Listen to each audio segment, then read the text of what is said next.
This episode of Speakers of Eidolon is made possible by our generous patrons, like Chris, Craig Marshall, Bellafray Dragontooth, Clinway, Metalligo, Phaleon, Amara May, Adam James, Dan Wilkerson, Christoph Haas, Centra, Amy Veras, Infinitron, Casey Schaefer, Alex Baus, and OmegaCat Comet. Support the show and become a patron today at patreon.com/speakersxiv.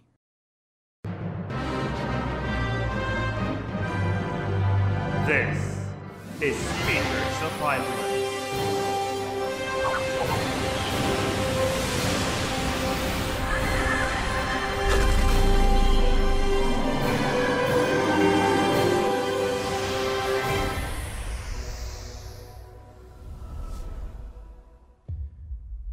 Good evening, Iorsians. Welcome to Speakers of Eidolon, episode 53. I'm Lukile Bravestone, and I'm joined by Yazz Pot today.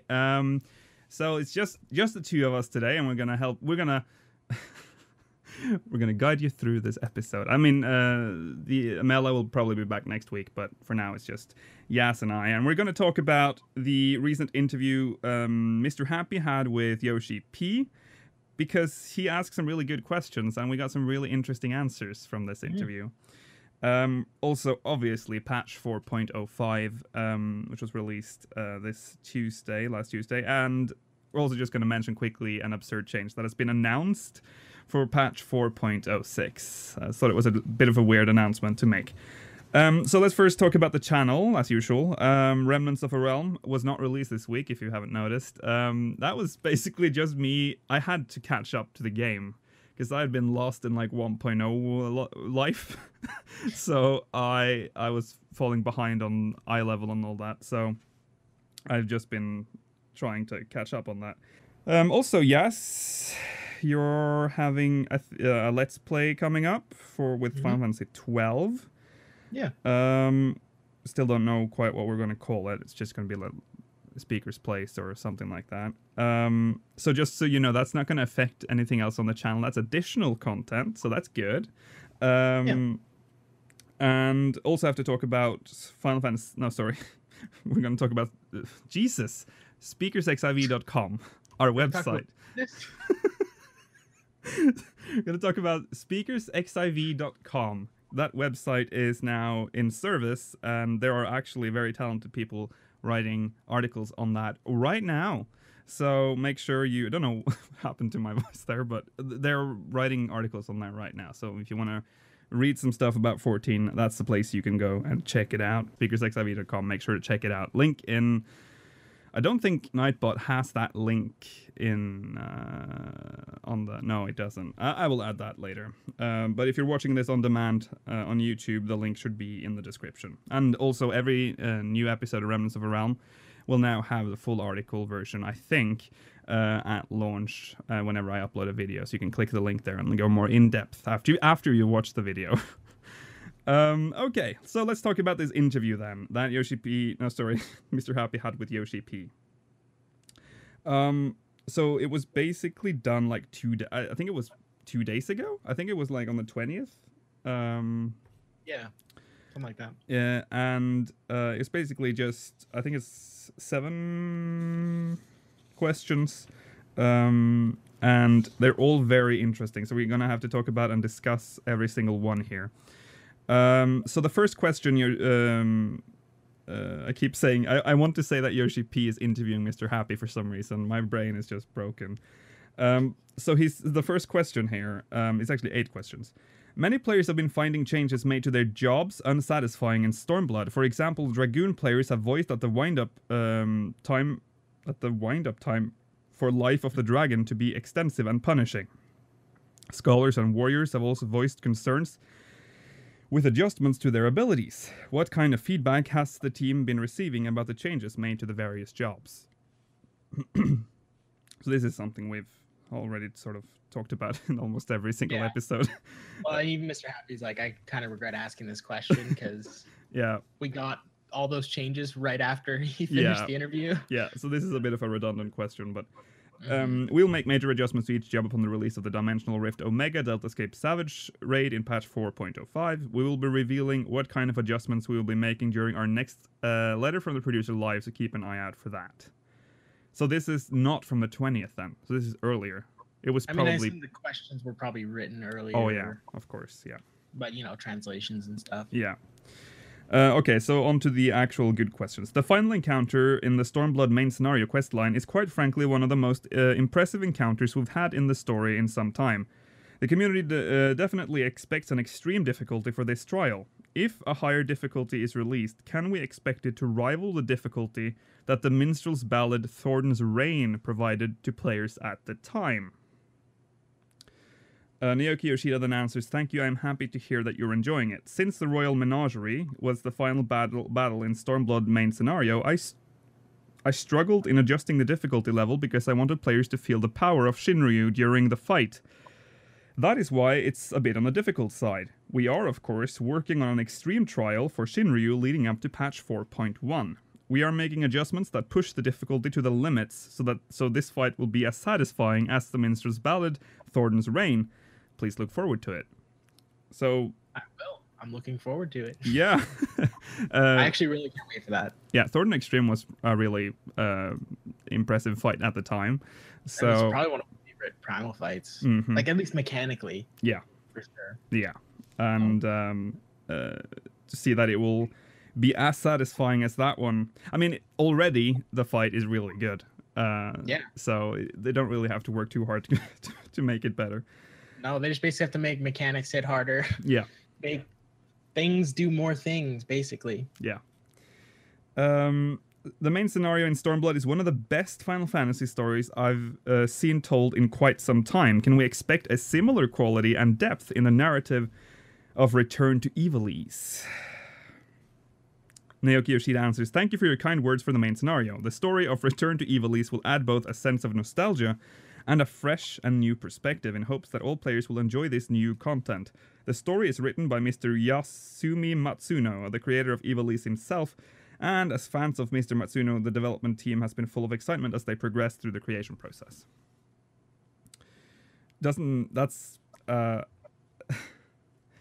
It's just, it doesn't really tell us anything. Well, I mean, it's other than it's probably going to be really good. Yeah. I'm excited for that. I'm excited, but I'm also a little bit... You worried?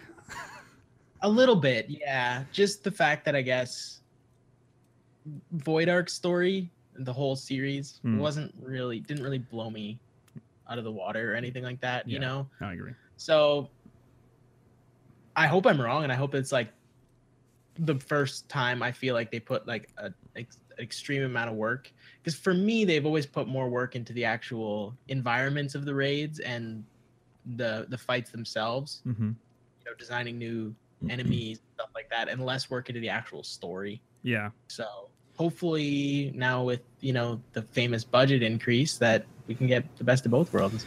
Yeah, and I mean I'm still very excited to see how this fits in, because it's very random that it's Return to Ivalice. Like, I mean, it's not random in the...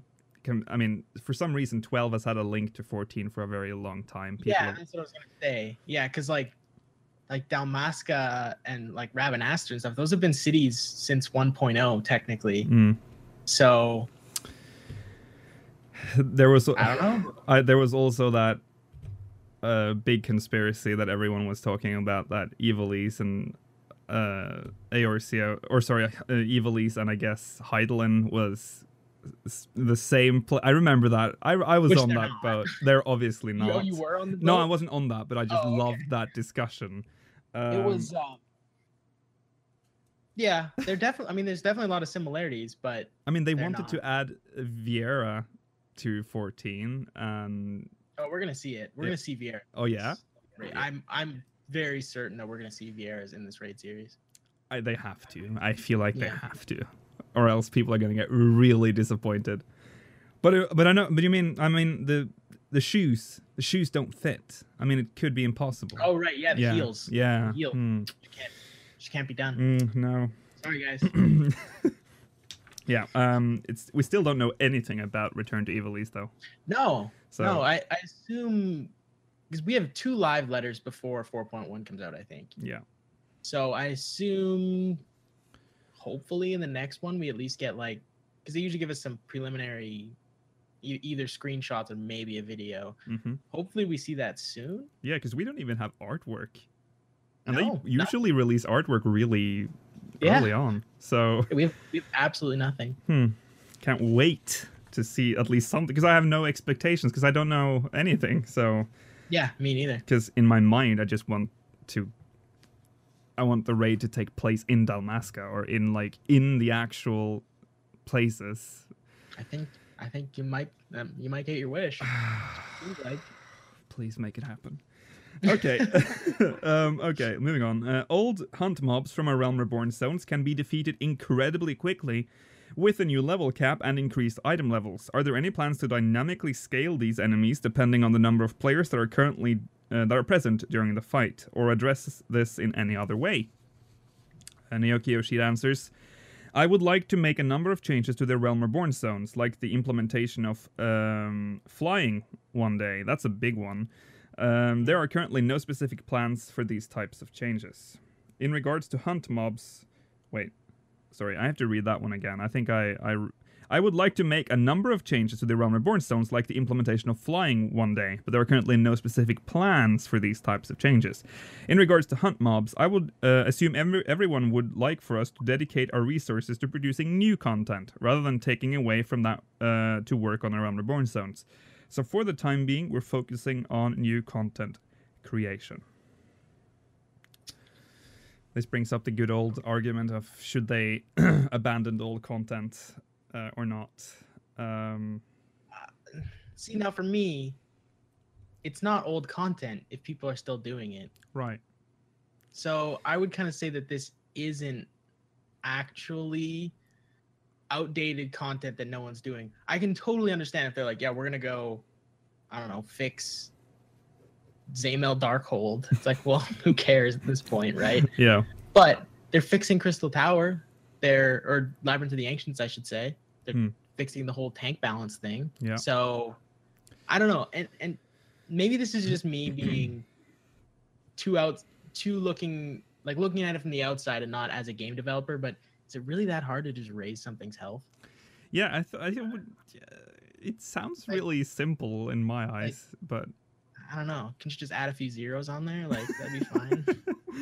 Yeah, because they do die way too fast. They do. I had the honor of spawning. I need one last S rank that I've never killed from a Realm Reborn, and I sat there for 20 minutes and spawned it. I guess I spawned it and then left to go kill an A rank, and by the time I got back, it was dead already. So I spawned it and I didn't even touch it. Wow, it's bad, man. Yeah, because that's been like a thing that's been brought up a lot of times. Because I mean, this is, whether we like it or not, it is kind of old content, though. It is a Realm Reborn, so it looks like their strategy is that once they've passed, because what they did with Labyrinth of the Ancients was because of the roulette that they're implementing, just to ease the roulette queues. That wasn't them just going, let's look at some old content that we can fix. This was just because, for convenience sake, for the roulette. Because right now it feels like they make content and when they move on to the next expansion, everything that was left behind will probably never be touched again. It kind of seems like that from what he said there. And that is a bit sad for me. Because it's content that could potentially last forever if you just make them scale. I'm talking about the hunt targets now. Because now, as you said, it died. You just looked at it and it died. So yeah,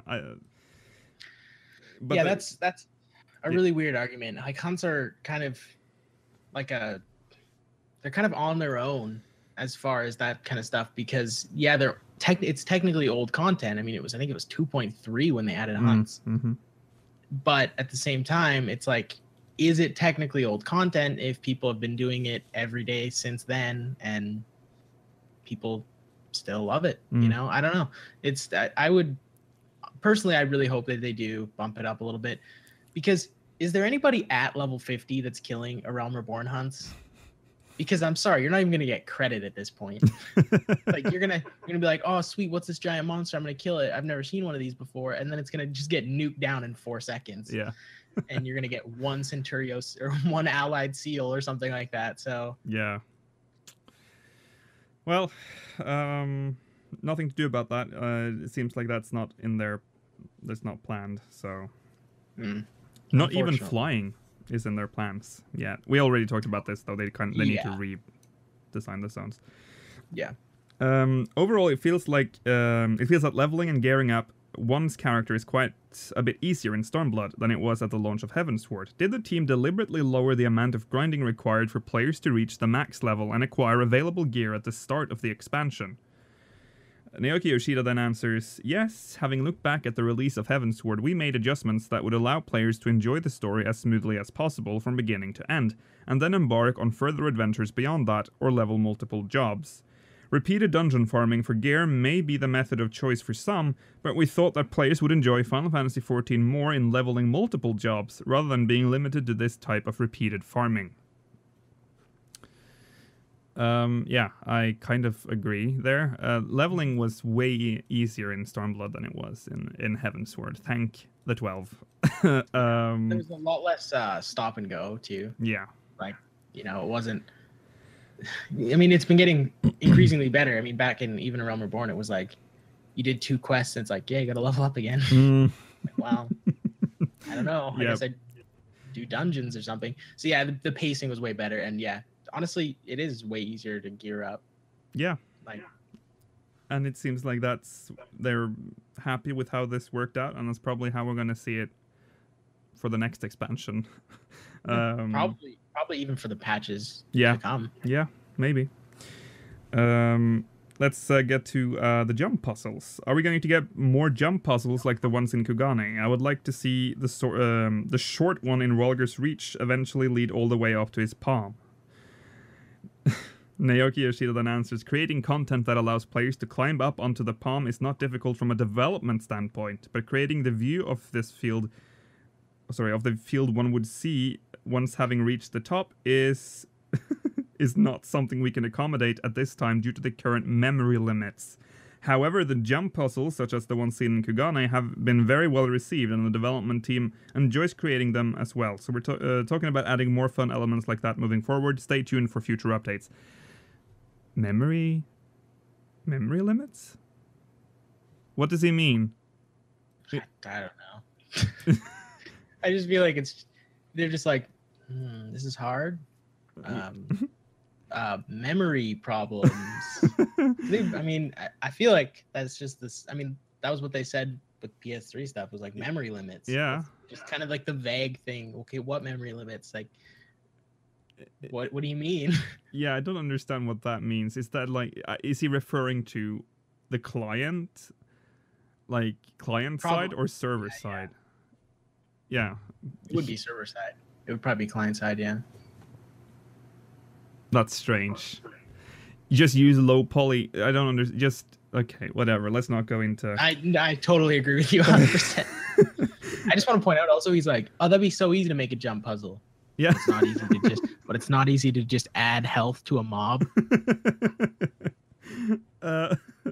Okay, so now this is more interesting. Eureka is a piece of content many players are waiting on, but I don't believe there has been any official word of its actual release date. Since the anima weapon was released in 3.1, can we expect Eureka to launch in a similar time frame for Stormblood?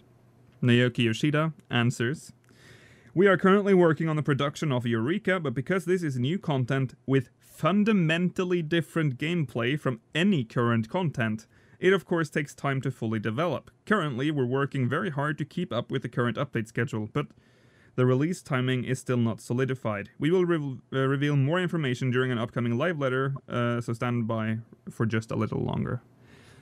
Fundamentally different gameplay from any current content. So was Diadem. I'm very, very on the fence about Eureka. I really hope I'm surprised, but... Yeah, because Yoshi-P has pulled this one before. Like, exactly. He likes to exaggerate. It's kind of like the whole fool me once, fool me twice thing. Yeah. Although, I feel like they've learned from the diadem. It I think so too. It sounds like, because they like went so far as to say, like, to even like acknowledge that the diadem was a complete and utter failure. And from what I've heard, even in Japan, that they didn't like it. Yeah. So I think to get me really excited for Eureka. Well, okay, that's not true, because I'm already excited because I love doing relic weapons. Yeah. But for me to be excited about doing relic weapons, even though I'm going to do them anyways, I'm going to need like some inkling of information. They still haven't really even told us like this is the base concept of Eureka. Like, are you killing enemies, or is it just fates the whole time? Is it like, what is it, you know? Yeah. So I need something. Hopefully we get them during, because I mean, it says an upcoming live letter, so hopefully it's the next one that we get something. Oh god, getting both Return to Evil East and Eureka information. That'd be fantastic. Hello. Did we ever get any word on the artifact armor? No, sorry, the relic armor? They just said that it was very much being considered. Yeah. So do you think they'll implement it, or do you think it's just? I think they'll probably just release the relic first, see how that one is, because I think they said something about changing, because the relic is tied to Eureka now, so right. I guess they'll just see how that works before they add. I don't think the relic armor, if they decide to do it, is added with the relic weapon. I somehow find that hard to, because they everything is difficult for them. So they like to release like a little bit at a time. I guess I'm just kind of worried. I feel like it's almost too much, you know? Like it's easy to have relic weapons be the best weapon at certain times throughout the game, because on even numbers patches, it's debatably the hardest thing in the game at the time, right? Yeah. So I'm okay with that, but to have it so it's like now you have the best gear in the entire game, best in slot, from spamming Eureka over and over again. Yeah. I'm kind of... But I don't know. The whole spamming, you said spamming Eureka, because I remember him specifically saying that this was just a place he could travel to. Because I specifically remember him saying that, because that we've talked about this before, that if this has a time limit, I'm going to rage. If this is an instance where you have like an hour, I don't know, yeah, I'm going to get slightly upset, because that's the worst part about Diadem almost. Kind of always assumed it was. But I mean, I have nothing to base that off of. It's just my assumption. Remember that it's fundamentally different. So, yeah, that's true. That's true. Well, yeah. I mean, I'm assuming Eureka is going to be the only way to get your animas your relic weapons and your relic armor done. So imagine doing. I assume it would only be left side gear, anyways. Like if it's full, like accessories and everything, that's that's overkill. No, that's too much. But could you imagine doing like essentially 6 relic weapons? The amount of work of 6 relic weapons for one job? Yeah. What if you wanted to gear up another job? Like, I don't know, man. Yeah. We'll have to wait and see for this. I'm cautiously optimistic. Yeah. Me too. Yeah. Okay, in our previous interview, you mentioned the consideration of implementing a super savage difficulty encounter for odd patches. We kind of already know how this is going. Might we get a hint as to what the first super savage encounter will be, if it is to come in patch 4.1? Does the team have an official name for these types of encounters similar to savage and extreme difficulties? Naoki Yoshida answers, production is moving along smoothly, and just looking at the specification documents that detail the battle mechanics makes me a bit dizzy. There is a lot going on during the fight. I think the battle will have a very special feel and also be nostalgic to some players in its difficulty. But you will have to wait for more information in an upcoming letter from the producer live leading up to patch 4.1. By the way, we won't be calling it V5 Savage. We are creating an independent battle, and we plan to make it into a series. There is a name already decided for the series, and while I would love to tell you, I can't yet. Is it just me, or does that kind of sound like it's a brand new fight? It kind of does, doesn't it?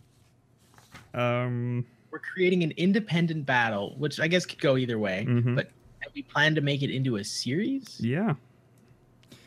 The name of the series is already decided as well, so... Like, that could be interpreted many different ways. It could be, he said nostalgic, which could be a key word here. It could be Twintania. It could be like all the old raid bosses again, like we talked about in the last episode.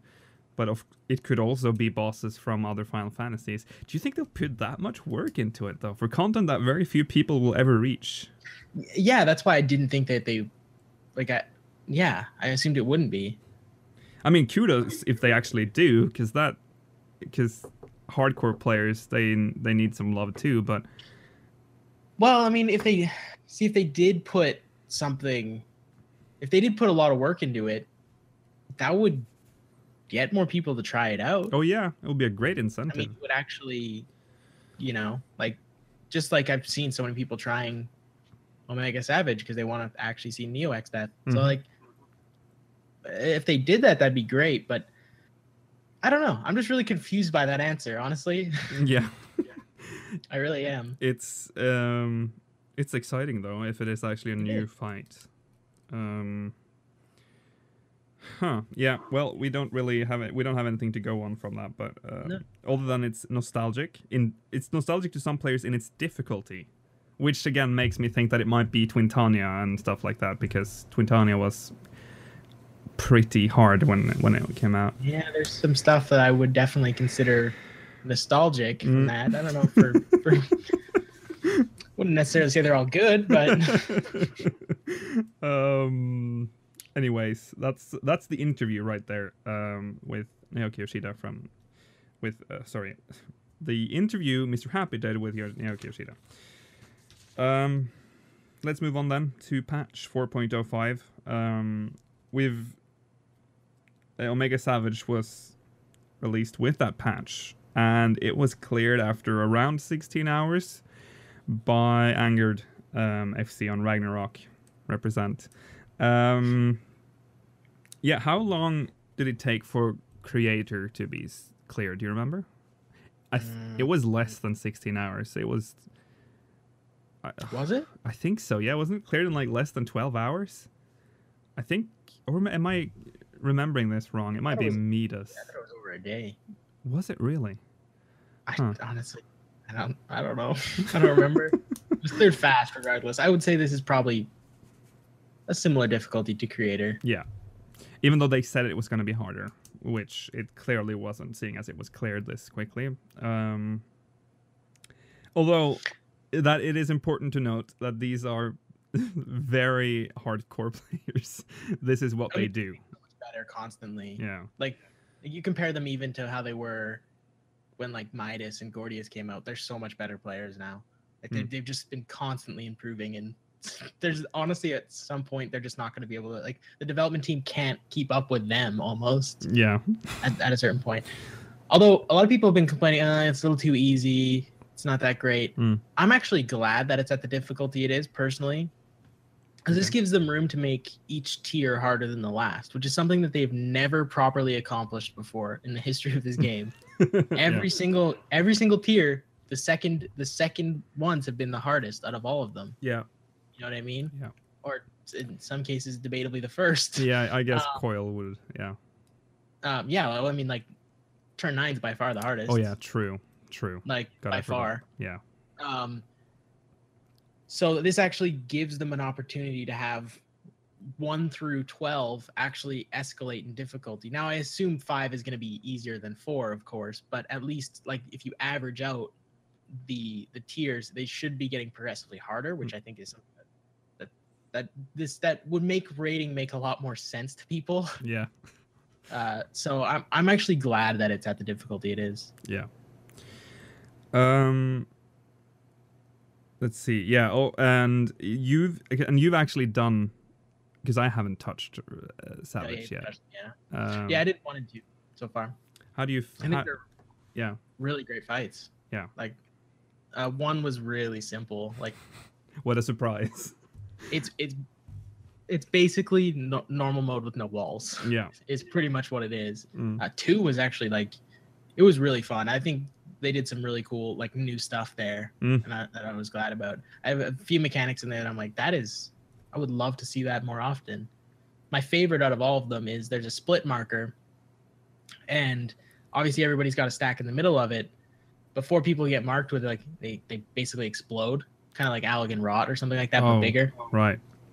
And you have to float, but stand on the edges of the split markers that you still split it, but when you get hit, you get knocked back to the edges of the thing. So everybody spreads the knockback. Super cool mechanics like that. And I was like, I was really happy to see interesting new stuff, and it wasn't just like a rehash of old mechanics. Well, that's good. Yeah, because I've seen the fights from YouTube, and I've noticed that yeah, like you said, there's new stuff in here. There's not just rehashed stuff. And I also watched the third one. I was surprised that maybe they cut the video, the one that I saw, but there was no desert area part. That surprised me. Yeah. It was something they designed for normal mode, I guess. I don't know. That's so weird. But yeah, they added a lot of new stuff in that fight too, so that looks cool. Yeah. And then, of course, we have to talk about Neo X Death. You were right. There he was in Savage V4. And I have to say that transition is amazing. That was amazing, right? It was one of the coolest things I've ever seen in this game. Yeah. And I love how he's his own, like, Faust, basically. Because everybody's like, oh man, the X Death fight's gonna be so hard, and it is hard, but it's not the actual fight. Nope. Like, you beat X Death, and Neo X Death thing happens, and if you die, you don't have to beat X Death again. Yep. You just start back on Neo X Death, so it's like, all right, man. It was amazing. Yeah. I was utterly impressed by how much work they put into that. It's like, I think that's like the first time a Savage fight has been entirely different from its normal counterpart. Like, if you showed somebody normal and Savage, you would not assume they're the same fight whatsoever. No. You would assume that they're completely different encounters. It was really good. Yeah, it was. And that's a very good sign for what's to come in that raid series. So it's not going to be an Alex repeat, it seems. No. I can't wait to get my ass kicked by him, because I'm not going to be able to beat it for a long time. Looks really hard. Yeah. Also, they added Lost Canals of Vesnair, but none of us have done it yet, so we can't actually comment on it. I've been gathering maps. That's what I've been doing. So I'm ready to do them. I might do one after this podcast. Just so you can say you did. Yeah. But job adjustments for White Mage, we have to talk about that. That's a thing that we do here. Plenary Indulgence got a facelift. Let's take the less impressive one, the Secret of the Lily.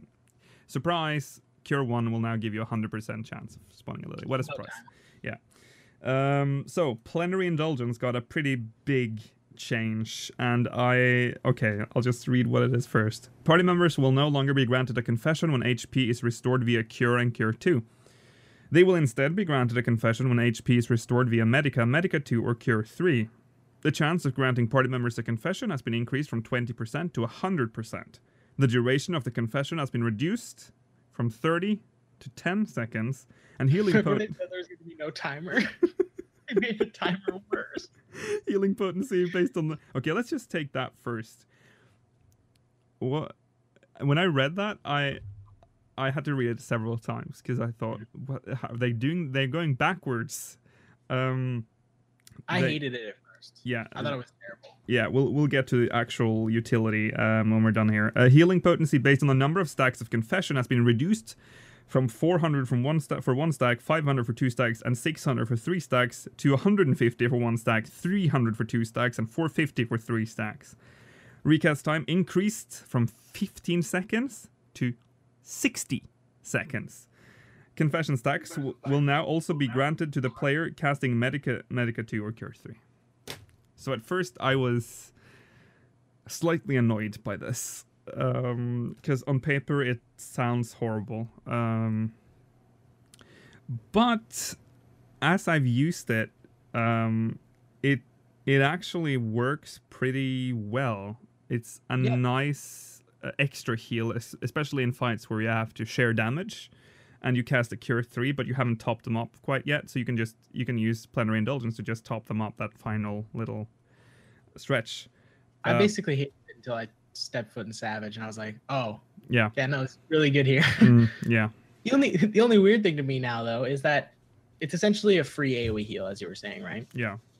So now White Mage has even better MP management. Like, all right, it's like it's good. I still personally would have rather seen a buff to the way it was originally going, like something you could heal your tanks with, or to build up confession stacks without a timer. Right. But yeah, this is definitely better. It is better than it was. Definitely better. I'm happy with that change for once. Let's talk about Scholar. Scholar got some changes as well. Some of them we already kind of knew. Emergency Tactics has been reduced from 30 to 20 seconds recast time. I've realized why I hate Scholar. I can't pronounce any of these. What's that one called? Indomitability? Yeah, that one, yeah. Healing potency increased from 400 to 500. Excogitation, healing potency increased from 650 to 800.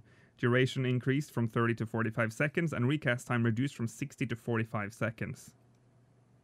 Good stuff. A pretty significant potency increase. Yeah, especially because Excogitation is probably the best Scholar ability, in my opinion. I'm not a good Scholar, so I could easily be wrong. But for me, as a tank, I love it.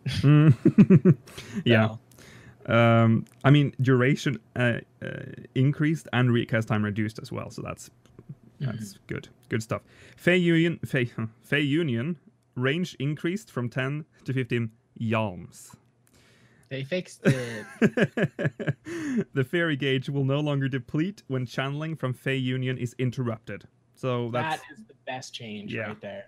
I watched so many Scholars tethered to somebody. The tether breaks, and then by the time the person walks back in range, their fairy gauge has been depleted by then. Yeah. So they literally just wasted all their build up on nothing. Changes to Ether Pact. Ether flow actions are no longer required to inflict an effect on a target to increase the fairy gauge. Right. Quickened ether flow. Reductions to the recast time of ether flow changed from 10 to 5 seconds. Change to reduce Change to reduce the recast time of ether flow increased from 20 to 100%. Huh. So that's good. Good. It makes a lot of people have been saying it makes dissipation way more useful. Oh yeah.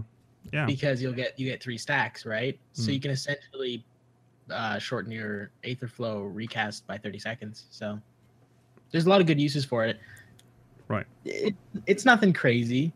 I don't think it's gonna go and solve all of their MP problems, but it's a start at least. Yeah. Let's not talk about Scholars issues again. Astrologian got some unexpected changes, to say the least. The balance, single target, increase to damage dealt, reduced from 20% to 10%. Rest in peace. Why now? I don't know. Why didn't they do this with Stormblood? Such a strange thing. I'm so confused. Okay, and then the spear has changed. The effect of this ability has been changed from reduces ability recast time for a party member or self by 20% for 20 seconds, which is the spear we all knew, to increases the critical hit rate for a party member or self by 10% for 20 seconds. That's pretty good. Yeah. I'll take it. It's still a strange thing, but it's good, I guess. The balance. It's not a balance. Right. It's not as good as balance because it's still RNG whether you crit or not. But yeah, I've been leveling Astrologian. I'll actually use the spear now. I got nothing else. Whatever. I'll put a spear on it. Especially if it's a monk or something. Yeah. The balance again area of effect has Damage dealt has now been reduced from 10% to 5% for AoE. And the spear area of effect has been changed from ability recast time reduction for party yourself by 10% for 20 seconds to increases the critical hit rate for target and all nearby party members by 5% for 20 seconds. They've also an undraw.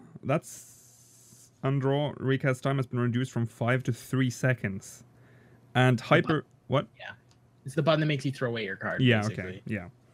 And hyper light speed no longer reduces the recast time of light speed upon restoring critical HP with Benefic or Benefic 2. The recast time of light speed will now be reduced upon executing Essential Dignity. Reduction to the recast time of light speed changed from 5 to 10 seconds.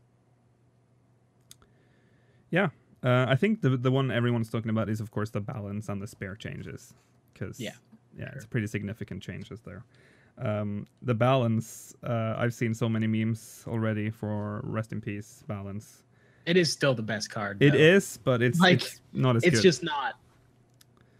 I mean, I get what they were going for, and I agree with it. It's basically, before it was, if you don't pull a balance, yeah, just stop. Yeah. Just stop. Just don't. But now, you know, balance, the arrow, and the spear are all viable options that you could use now, so yeah. I'm happy about it personally. Yeah, it sucks a little bit, but it's sad for I know that most astrologians are kind of pissed, but hey. Another strange thing, healer roll actions as soon as MP cost has been reduced. I haven't really thought about as soon as MP cost for being too high. Think it was bad. Well, I didn't think it was bad. I don't know. I don't even know what it was. I only looked at the MP cost after they made this change. I'm like, oh, it is low. Yeah. So they also gave Scholar Miasma 2. That one is now unlockable at level 46. So yay, you got another AoE. Somebody was saying in chat though, what? It costs 9% of their total MP. Whoa. And only lasts 12 seconds. Great. That's great. But hey, it's something. That's something Scholars needed, and more stuff to drain their MP. Yeah, exactly, for sure. Astrologian then got their Empty Road and Undraw Spread, which I guess these are the ones that remove your cards. Yeah, Royal Roads and Spread. Yeah. We also got Elegant Tomestones of Creation, which, yeah, it's just your average tomestones with 450 cap, weekly cap, reset on Tuesdays. This one fell under the radar for a lot of people. To further improve matching speeds for Duty Roulette leveling, Duty Finder language settings will now be ignored. So you might end up with not a Japanese player. Not if you're in a non-JP data center. Yeah, that's why I was kind of confused by that, because I'm pretty sure there's not very many people, especially on NA, where, you know, there's... For a person on Ragnarok, that is a dangerous thing, because... I was going to say, that affects you a lot. Yeah. But hey, it's just leveling. It's only for leveling, though. So... And it does probably decrease the queue times for leveling. Do you personally do you set your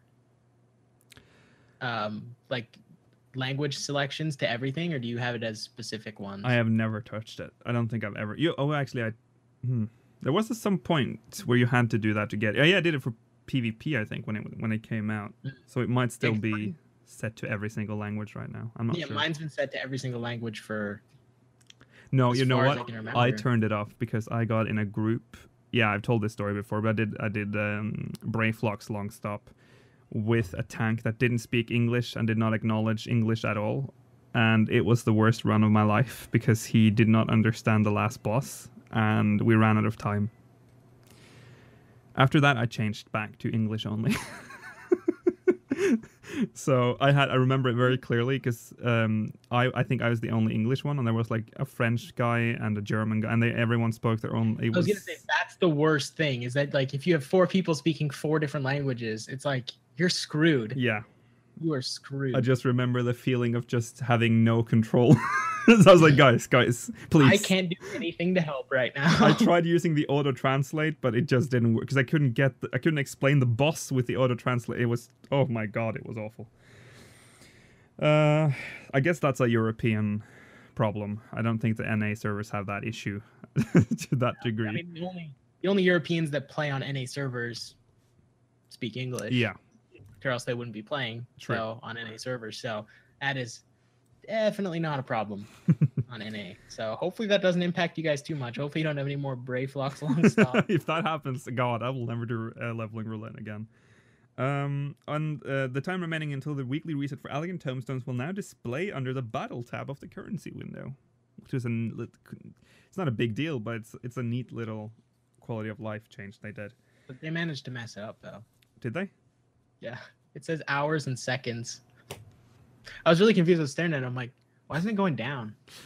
Oh, they meant minutes. They meant minutes. Nice. Oh, okay. All right. Good job. No, but they totally put seconds. Wow. Okay. Well, whenever they fix it, it's going to be a neat little feature. They might have fixed it in the hot fixes last Oh, time. yeah. Oh, yeah. Yeah, okay.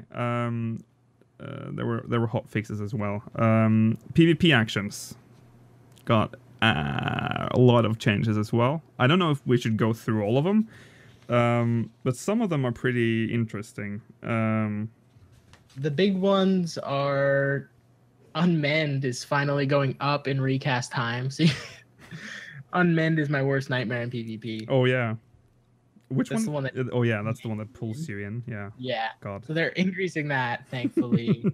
So that's for Dark Honestly, Knight. most of them are not that big of a deal. I have to say though, They got for White Mage and for all healers, their HP has been upped from 12,500 to 13,500. I don't know if that's that also happened to Monk. Actually, yeah, but it's less. They only got bumped up to 13,000. Yeah. So Which makes sense because healers are way more of a target. yeah, that's true. Also, they've Fluid Aura has been recast time has been reduced from 30 to 20 seconds. The additional effect reduces Fluid Aura recast time by a percentage corresponding to the number of healing lilies stacked at time of action execution, at which time the lilies are removed, has been removed. Good. Because binding fucking Fluid Aura to the healing gauge. And like sometimes I would be like looking, I'd be like, do I use it? Yeah. I need to use it, but I don't want to waste 3 lilies. What do I do? What do I do? Fuck it, I'll use it. It's like Also, Sathalon in chat points out that it still says hours, seconds. oh, okay. They haven't Alright. fixed it. Divine Bention, healing lily requirement has been removed. Good. That's also a big deal. That's just PvP before anybody. This is PvP. PvP. Yeah, this is PvP only. Disclaimer, PvP. Region has had its healing potency increase from 1,000 to 1,005. That's not too big. But Stone 3's cast time has been reduced from 1.8 to 1.3 seconds. Which They did it with yeah. all of the healer. Yeah. Which makes sense because we only have one attack. That's the only attack we have. And it honestly just doesn't feel like it's doing anything. No. So yeah. yeah. Other than that, there's not much more to really point out. It's also funny to see that for Dragoon, I think the only thing they did was increase. Yeah, they only increased the HP. That was the only thing they did with Dragoon. They're really good. Yeah. Let's see. Yeah, the strength attribute has been added to tank accessories at item level 290 and above. I haven't checked those yet, but will this prevent people from using? It does. Okay. It absolutely does. Good. Yeah, with melds, it's more than you could get before. Okay. I know. The first day I was so anxious. I'm like, oh, are these gonna be garbage? No, they're great. They're actually awesome. Okay, good. Yeah. So that's it for the stuff from patch 4.05. And then there's like an absurd thing that they announced, which I don't understand. They made like a whole post on the lodestone for this. Do we have a date for this? I mean, I guess it doesn't really matter. Who cares? Anyways, but it says early August is the release of this. with the release of patch 4.0, the sale price of grades 2 through 5 carbonized matter was changed in accordance with the removal from duties, quests, and gathering. However, pricing for these items is scheduled to be returned to their original values in early August with the release of patch 4.06. Players who possess carbonized matter are encouraged to sell them to NPC vendors prior to this update. And let's just look at the prices here. Grade 2 carbonized matter, price before patch 4.06, 50 gil. Price after 4.06, 4 gil. Grade 3, previously 100 gil. After 4.06, 7 gil. And grade 4, 500 gil. After 11 gil. And grade 5, 1,000 gil. After 4.06, 14 gil. So make sure you sell those carbonized matters as soon as possible. I have nothing to say. It's an interesting post. That's all I have to say. It's a weird thing to announce. Does that really require a numbered patch? Could they have just done that? They could have done it in the hotfix that they just had. Exactly. Like, I saw patch 4.06 and was like, oh yeah, what do we get? And I'm so excited. Fucking carbonized matter changes? All right, guys, that's great. Yeah. I hope we didn't get anybody excited for that. Just that being in the notes. Oh, God. Yeah, so I think that's actually everything we have for today.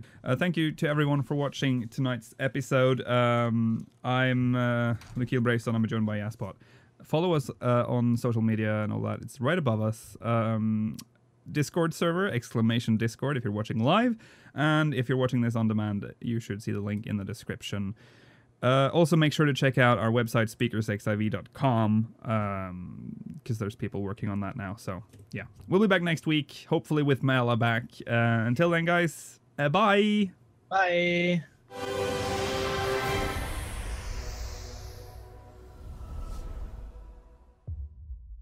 Thank you for watching this episode of Speakers of Eidolon. If you want to watch the show live, the show runs live every Saturday at 7 PM GMT, 12 PM PDT on twitch.tv/Speakers of Eidolon and on youtube.com/SpeakersXIV.